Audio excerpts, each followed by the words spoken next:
Was sollte ich über Knöchelknacken und Arthritis wissen? Das Wichtigste, was man über die Beziehung zwischen Knöcheln und Arthritis verstehen kann, ist vielleicht, dass es keine Beziehung zwischen Knöchelknacken und Arthritis gibt. Die Kunst des Knöchelknackens mag für manche Menschen ein Schrecken hervorrufen, aber die Praktizierenden müssen sich nicht unbedingt auf ein Leben lang entzündungshemmende Medikamente und mentholierte Handcremes einlassen. Eine lebenslange Schwellung der Knöchel kommt jedoch nicht in Frage.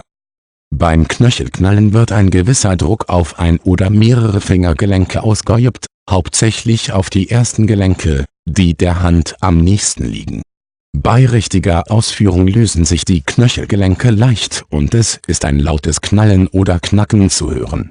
Wenn alle verfügbaren Finger- oder Zehenknöchel gebrochen sind oder geknallt sind, gibt es normalerweise eine Erholungszeit, bevor sie wieder geknackt werden können.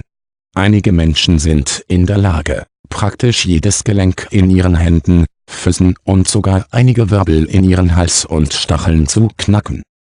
Da das Knöchelrauschen aufgrund langfristiger Gewohnheiten dazu führen kann, dass die Knöchel geschwollen oder steif werden, haben einige versucht, einen Zusammenhang zwischen Knöchelknacken und Arthritis zu beweisen, obwohl beide Zustände durch völlig unterschiedliche Mechanismen ausgelöst werden.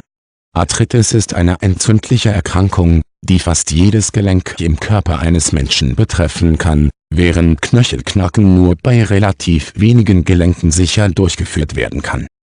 Viele Gelenke im menschlichen Körper sind mit einer Substanz geschmiert, die als Gelenkflüssigkeit bekannt ist. Diese Flüssigkeit sammelt sich in der Regel zwischen den Knöchelgelenken und erzeugt im Laufe der Zeit Stickstoffgasblasen. Ein Knöchelknacker dehnt die Knöchelgelenke übermäßig aus, so dass dieser Stickstoffgasaufbau entweichen kann. Das freigesetzte Gas erzeugt den befriedigenden Knallton, der ein erfolgreiches Knöchelknacken kennzeichnet. Es kann einige Minuten bis mehrere Stunden dauern, bis die Synovialflüssigkeit mehr Stickstoffblasen erzeugt, weshalb die meisten Knöchelknacker nur einen Knall pro Knöchel produzieren können. Während das Freisetzen von Stickstoffblasen durch Knöchelrissbildung als relativ harmlos angesehen wird, kann es im Laufe der Zeit zu Steifheit, Schwellung und Schmerzen um die Gelenke kommen.